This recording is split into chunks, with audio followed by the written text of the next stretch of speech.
So welcome back to the drawing shed. Except today it's not just the drawing shed, it's the very cold underfoot shed, so I've got my wellies on, but it's also the 3D tessellation model shed. So the drawing skills videos that I've done so far, it seems from looking at the watch count that quite a few of you have had a look at those videos and had a little watch about how to bring your drawing skills or keep them fresh and keep them exercised while we're off. So quick reminder before I go into today's thing then, we're talking about vertical lines, diagonal lines, parallel lines, these lines which stay the same distance apart no matter how long they are,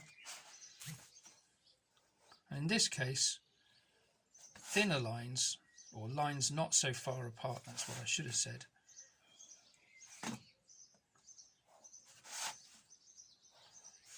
So I'm drawing with my posh new pen today, which is a present, which I'm very pleased with. And I'm going to go over it with a darker pen so that I can see the shape I actually want to see. And what you should recognise now is the inside corner of a room. So for those of you in maths who've done those lovely room models, they're really good. I always like to see those at dismissal. We've got some cracking ones there.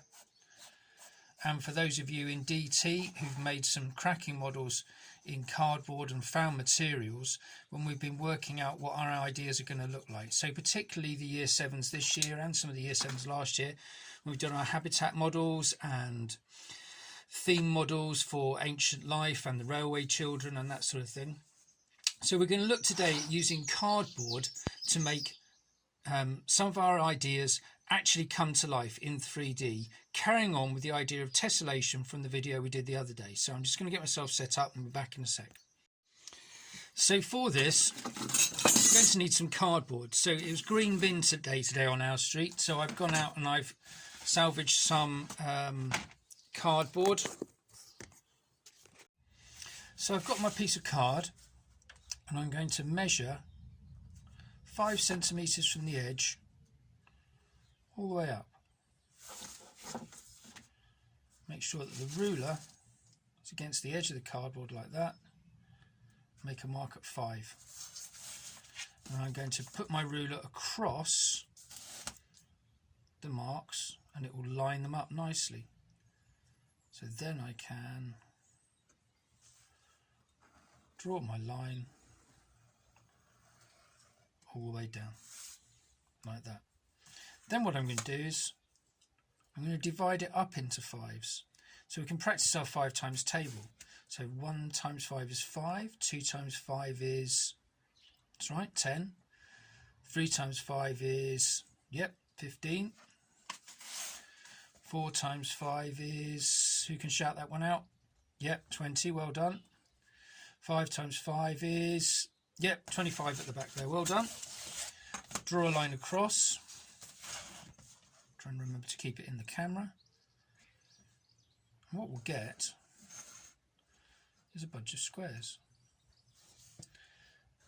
Now somebody will already be thinking, hang on Mr. Kavanagh, you don't need to keep drawing those out. And you'll be absolutely right. So I'm going to get my scissors, keeping my fingers well out of the way.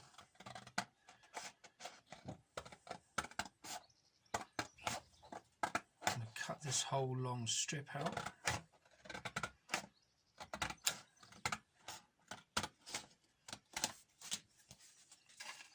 Cut across the line here.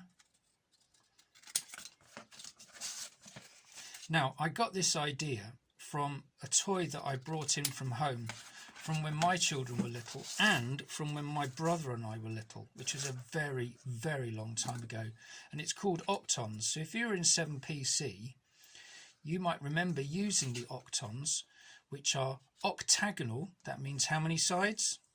That's right, 8. Octagonal plastic play pieces, which have got little slits in them. And the little slits enable you to slot them together. So I'm just going to cut these out and be back in a sec. I made myself a little model earlier on, just to check that this would actually work. Can you see the 3 parts there? I just made it quickly out of some scrap card I got lying around from last time, just to see that they slotted together. So here we go. With one of my squares, they're 5 centimetres long. So on the side I'm going to make a mark at 2.5. Turn it around. Make a mark at 2.5. If you're not sure about the measuring, ask somebody in the house who might be able to help you.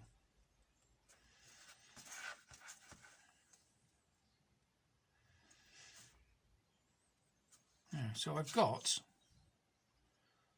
4 marks around the side, and I'm going to measure 2 centimetres in.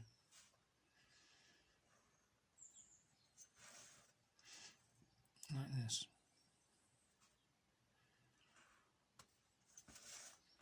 Now, you could measure 2 centimetres in, you could measure 1 centimetre in. Vary it. This one I'm going to do only 1 centimetre. This one down here I might just mark at 1.5 centimetres.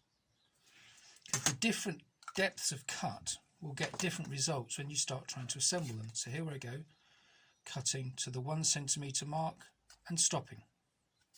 Here I go, cutting to the 1.5 centimetre mark and stopping. 2 centimetre mark and stop. 2 centimetre mark and stop. So I'm going to do a bunch of them now, and then I'm going to come back in a minute and we'll see them being put together. So I've got a couple cut out here, but I've also marked one out here that I'm going to try and turn into an octagon.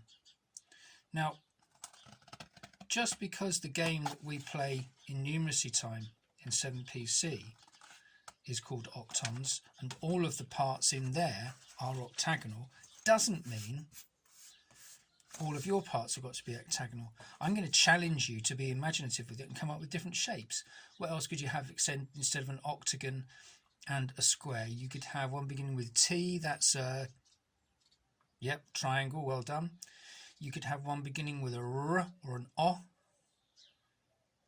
oblong, rectangle, very good. And here I go, I've marked a centimetre in from each corner, and I'm going to cut across those marks. Same in that corner, a centimetre in from that corner, a centimetre in the corner in the other way.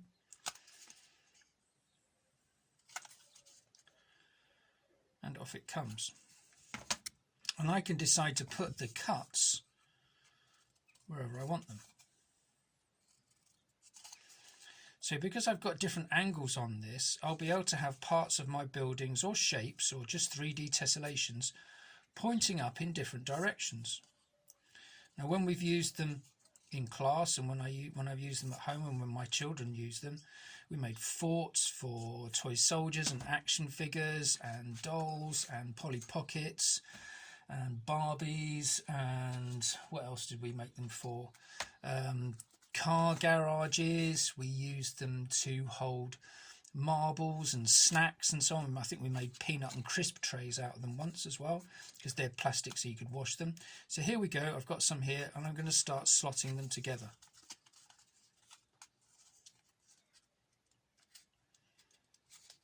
And they go nicely together at right angles.